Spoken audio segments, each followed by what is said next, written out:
Well, it's a bit difficult to say how it all started because it's never one event or it's always a lot of things.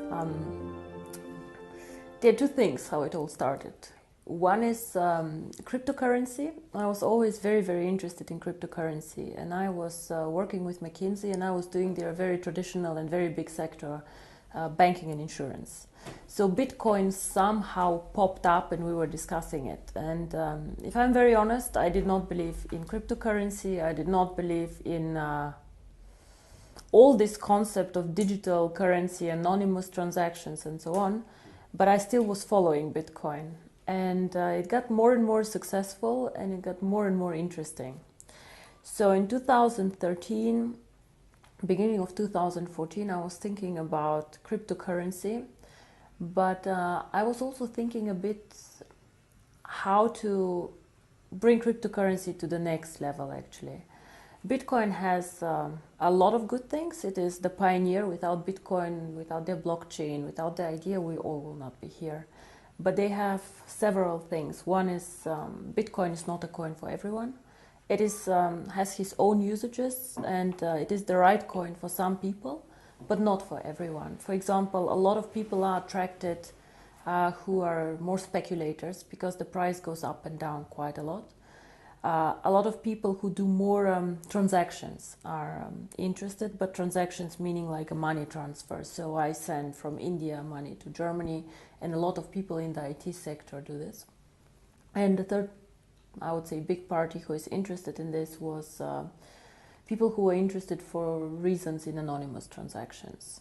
So as much as we all have some need for privacy, and we all do because the world gets more and more transparent, we also need to stick to some rules, unfortunately, or fortunately, we don't know, because there have been so many things happening in the last years after Bitcoin creation, like terrorism and drugs and all these things that are difficult to manage.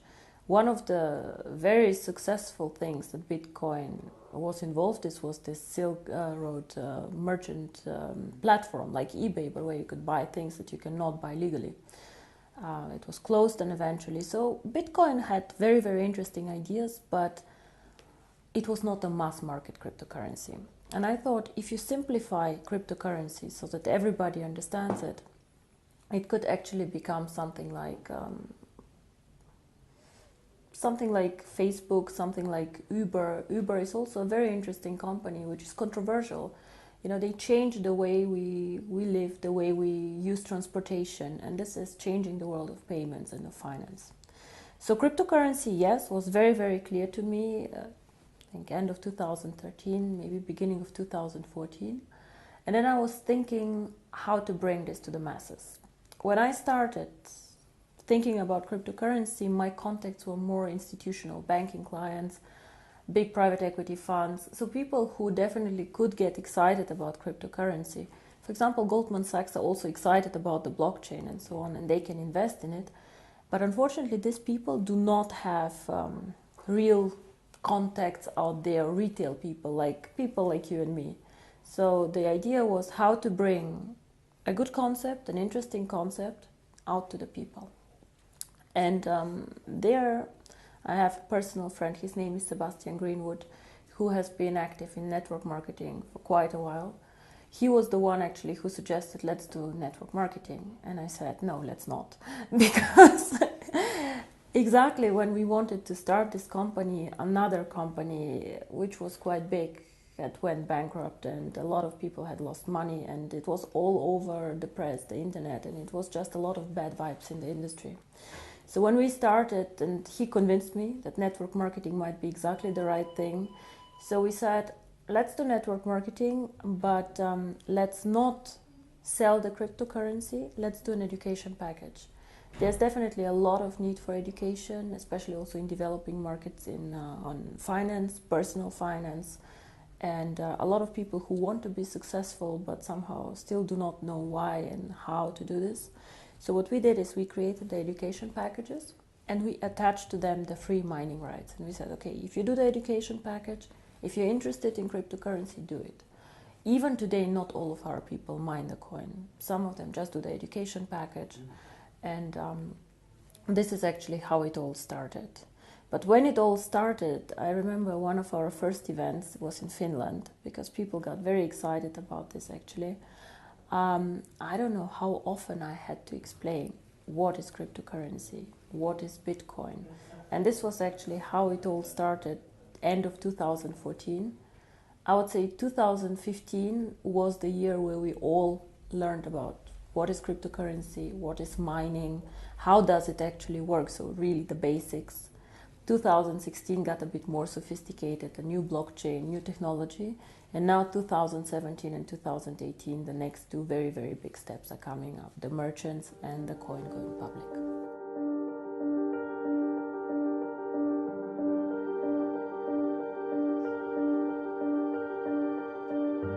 If you go to websites like CoinMarket or whatever, you will see that there are a lot of cryptocurrency out there. Nobody can say how many actually. It can be 400 or 500, we just don't know. So in my opinion, however, there are maybe 3 or 4 really big ones who are trying to be big, who are trying to find a niche and who are trying to do some work. Bitcoin for sure is one of the big ones. It is the most liquid cryptocurrency out there. Most people who speak about cryptocurrency trade this coin and do things with this coin. Still, the transaction value is very, very low. So if you look at it, it's probably 3 to 4% of the coins who get transacted per day. And a lot of these transactions are internal transactions. It means I put from my account to another of mine account, just for safety reasons, coins.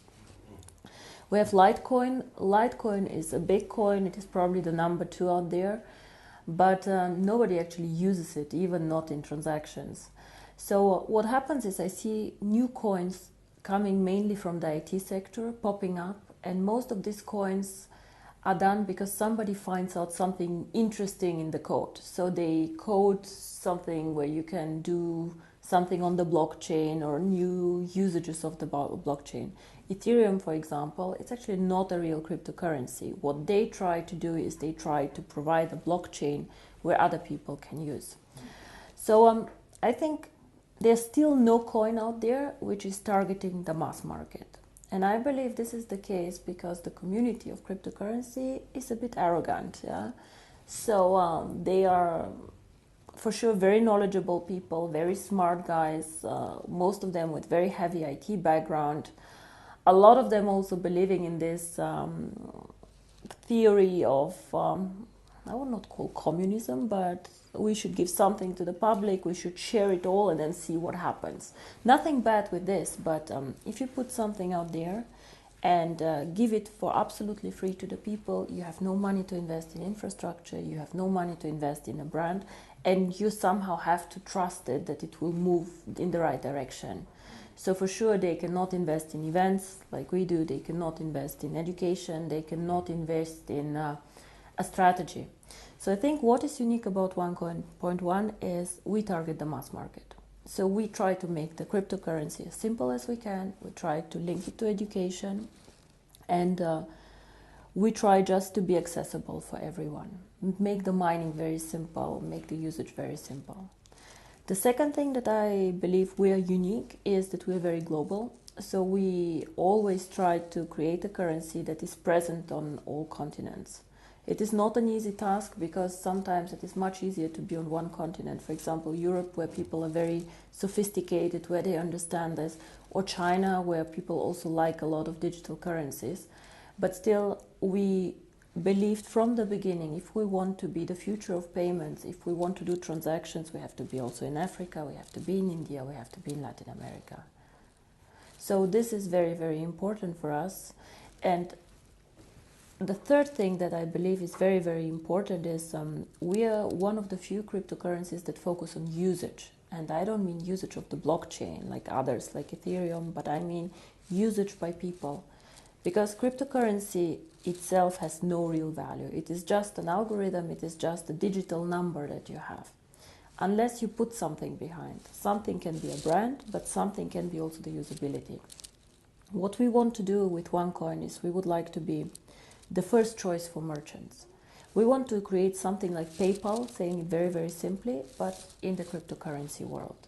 And we all know how simple PayPal goes. You just press a button and you send from A to B money. For the merchant, it's quite expensive, but it's very simple. You know, you join a big network and you just can take money in from all over the world. I can send money to Australia today if I decide to, and it's very, very simple. So for us, this is also why we did the changes on the blockchain. We decided to make it a very fast blockchain, so it runs every minute. In average, this means that every 30 seconds your transaction gets approved, because you do not, you join like within the block running, and it is as fast as Visa and MasterCard do transactions. I believe that this is also something very, very unique. I have not seen any cryptocurrency focusing the strategy on merchants.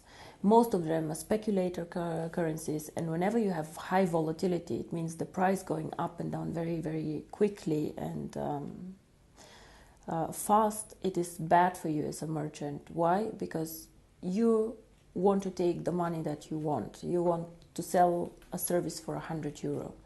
So you would like tomorrow to have the €100 too, and not to have €90, 110. Of course, you're happy if you have the 110, but it can go both ways.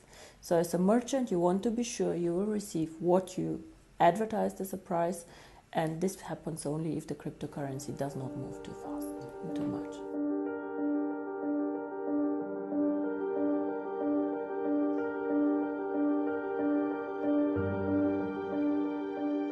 I believe that the network should do nothing else than communicating this, because I'm just making money, I'm just making commission. It can never be just the reason why somebody should join a network. Then you can go, you can sell soap, you can sell whatever is out there, I don't know, beds and things like this. I think understanding cryptocurrency is actually the key, and this is something that I wish for on the events to happen more. I have been, unfortunately, to some events myself where I was listening for an hour and I had no idea what this company does. So the unique thing about us is education, and then if somebody wishes, the cryptocurrency. Of course, cryptocurrency can change the world, and I believe it will. The question is, will it be tomorrow? Will it be in a year, or in 2 years, or in 3? It is unstoppable. It already started.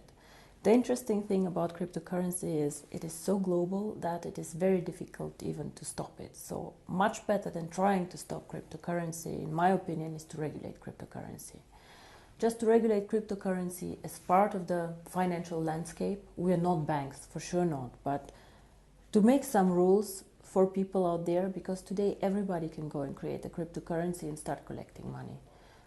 This is not the way it should be. So what we, for example, do is we already started doing KYC procedures, things that you normally do for opening a bank account. Or if you're a merchant and you want to join us, you still have to provide us with some documents so we know what do you sell, what is happening, why is money being transferred. We don't have to, but we do this. So this is one thing with the merchants. It's a lot of freedom of business.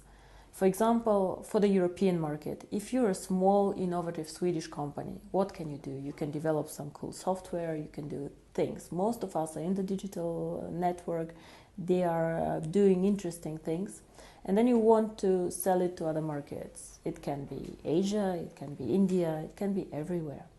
But China and India are very difficult to sell things to. They do not have the free capital flows that we have. So you might find a Chinese buyer, but it's difficult for you to get a payment. And it's very frustrating because you're a small company, you focus on software, you do not focus on international payments. If you're a big company, you can do this, but you don't have the know-how. Now here, cryptocurrency can help you, because OneCoin is very strong in China and is very strong, for example, in Europe. So what you can do is you can put your software in our shop that is starting now in next year. You can put up the price, whatever the price is that you would like, and then a transaction between a Chinese buyer and a European buyer can happen like this. Within 1 minute, the transfer is done. So this is something very exciting. For me, this is a bit more freedom of doing business. And the second thing, as you say, is the unbanked. Now, the unbanked, I don't know if you had a look what happened in India. India is a cash economy, so a lot of the poorer people who do not have a bank account for several reasons. Poor people normally do not trust banks. Poor people hoard the money for emergency. Within 4 days, they told them that they need to come and just give the cash that they have only up into a limit, and they needed to exchange it, and the other cash was just void. Now this is a disaster, and this disaster will not hit the rich people. It will hit like very, very small people who have their savings. Cryptocurrency can make a change. Now, you ask me, if a person is so poor he doesn't have a bank account, how will he deal with cryptocurrency? A lot of people have access to phones, so if you manage to link cryptocurrency to a phone, and of course it's already linked to the internet, you can give these people so many more options how to bank with us. So a cryptocurrency provides just another corridor how they can make money movements and how can they join the financial system. But we have to be very, very clear on this.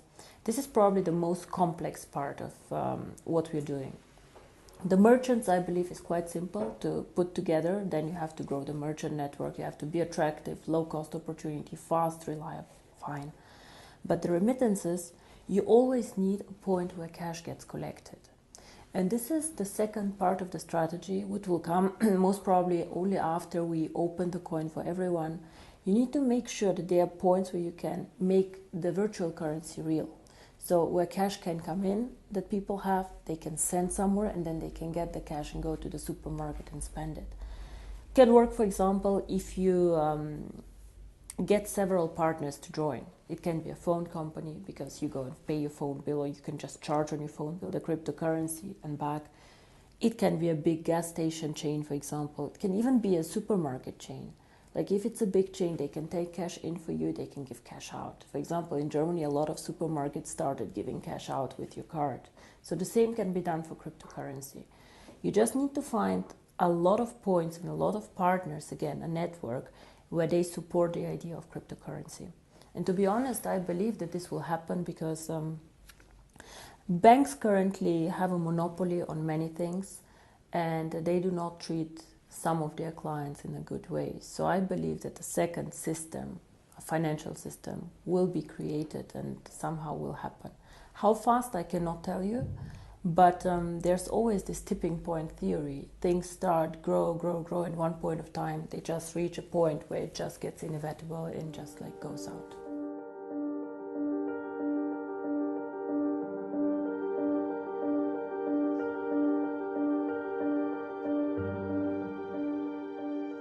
On the One Life network, some of their main concerns is this a Ponzi scheme? And when you have a digital product that you cannot touch, like an education package, of course people are more skeptical. So I respect everybody who has questions or who criticize or just wants to talk to us, but what I do not like is when people do not do their homework and do not check what is going on. Now, a Ponzi scheme, we all know what it is. A Ponzi scheme means that new money feeds old money. So we had this Bernie Madoff scandal somewhere, like the guy was taking investments from the public, promising huge returns and then paying out the returns, not because he was a smart investor, but because he had, taken new money in, and it's one point of time it stopped. When you join the One Life network, what happens? First of all, we have never made any return promises. Why? Because we are selling the education package. It's up to you if you mine the coin or not. What will happen to the cryptocurrency, we do not know. And this is a very, very clear statement. Cryptocurrency is one of the most risky asset classes out there. Nobody knows what will happen. It can go through the roof, but it also can not go through the roof. So both is possible. But what is important when you speak about a Ponzi scheme is, first of all, we give people the opportunity to make money without paying for a position. Every week I have between 300 and 500 people in the network, sometimes even more, who have a non-paid position, a rookie position, and who make commission on them.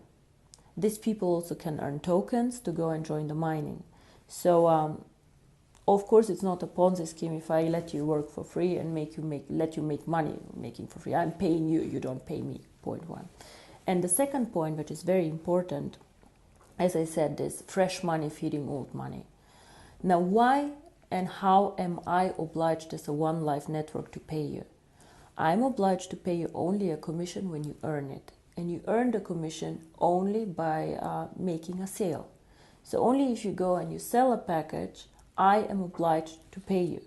So I do not need to get somebody in my network to meet my obligation. If you all stop selling tomorrow, I don't have any obligations anymore to anyone on paying commission, because there's no sales event coming up. And this is very, very important. Whoever is interested, but unfortunately a lot of our critics are not interested in this, can check out also the legal opinions that we have. We have a Swedish legal opinion, we have an English legal opinion, we have a German legal opinion, Italian I think also. All of these jurisdictions are quite strict and have very clear rules, and all of this are saying we are not a Ponzi. Now, one thing that I would like again to make sure in the network, I believe that we as a company are very clear on what we do and what we don't, but sometimes some people get overexcited and say things that are simply not correct. So I again would like to ask all of our distributors to take education extremely serious. Educate the people that go out there, educate the downline and the distributors, so that the information that we provide to new people is correct. Because I believe our company and our product is exciting enough. We don't need to be selling so hard and saying things that are not correct. If you present the project in the right way, and if you present the stages that we go through, if your people are encouraged to go through the education, it is much easier for all of us, because we then understand OneCoin as a cryptocurrency needs to go through stages. It is for sure not get rich in 90 days thing, and I really do not want people to market this like this. Sometimes, all this, how we're portrayed by the media, is our own fault. A lot of things that the media write is distributor X said that, and even if distributor X said something wrong, I cannot attack this and I cannot get a lawyer to go against this because he really said this. And this is very frustrating also for us as a company. So again, guys, try and get the right information, educate your downlines, and just make sure that we do the right things out there.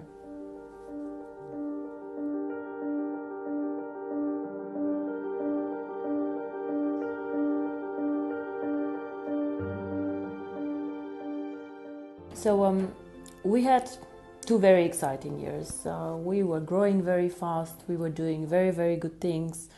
We did some adjustments too as a company on the blockchain, things that we just did not know before when we started. For example, the blockchain and the merchants. Now, the best, I think, is yet to come, and the most exciting part is coming now, because now we have to move from just mining the coin into usability of the coin. And the first thing how you can use the coin is moving on with the merchants. 2017, January, February, we launched our own merchant platform.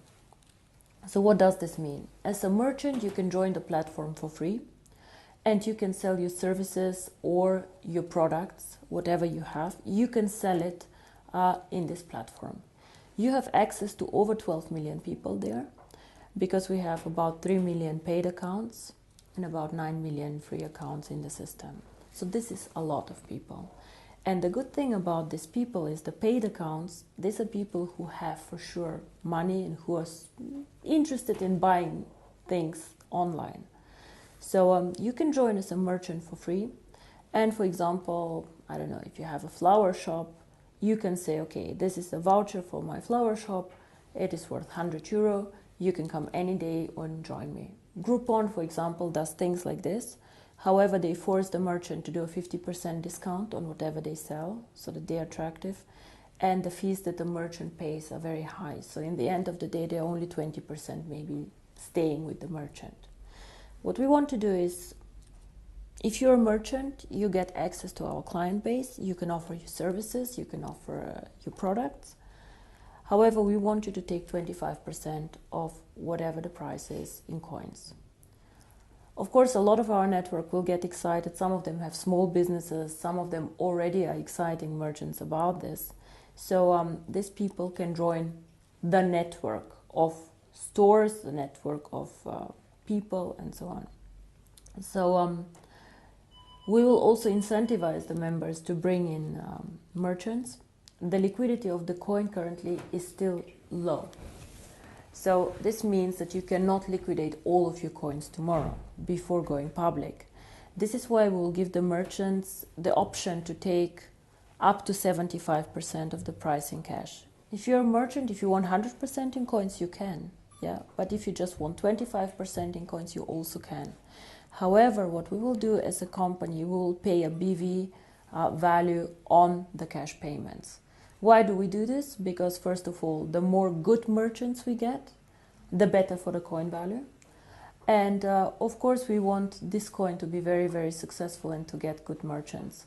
We said, I think in Bangkok, we said 10 million users, 1 million merchants, and hopefully one day 25 euro for the coin value. But I do not want to have 1 million bad merchants. I want to have, even if it's just 100,000 merchants, but really good merchants where people get excited to use them.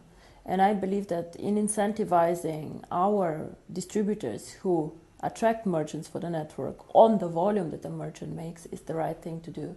Because it's so easy for me to sign up. I can sign up today 100 people, 100 merchants. If their products are too expensive, not attractive, bad quality, no point. So it's again, we trust each other as a network, we want the best for the network, and this is how we want to grow as a network. And of course, it's very nice for you as a merchant, you put the OneCoin sign on your door, I accept OneCoin. People maybe come and ask you, what is OneCoin? I want to know more about it. Then the merchant can go and say, okay, this is an education package. If you want, please have a look. And again, the network wins from this. So 2017, to get back to your question, for me is the year of the merchants, while 2018 is then the year where the coin has to go public.